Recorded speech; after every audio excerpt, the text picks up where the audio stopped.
share ko lang na sinubukan natin sana na makausap si former Executive Secretary Salvador Medialdea ngayong gabi.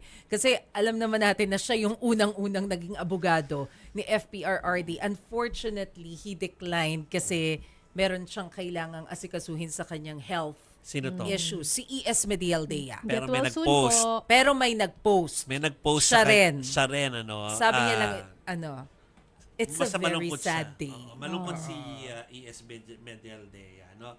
Na naabutan din natin doon nung mga unang mga linggo. Yes. Sa dahig po ng dating pangulo. So understandable na nalulungkot po ang dating executive secretary. Pero meron pa isang agad na nagbigay ng reaksyon. So hindi natin kailangan tawagan si Bril Montalvo kasi alam na natin kung ano yung sinabi ni Polong Duterte. Yes. Pwede natin basahin, Chiki, yung parte ng kanyang sinabi. Oo. Teka lang. Ayan, this decision is a gross and disgraceful miscarriage of justice. It is not law, it is a political theater. To all kidnappers of my father, I will make sure that you will pay for this crime that you have committed. Understandable. Si Polong po yan. Siya'y parte ng anak siya. Anak. Oo.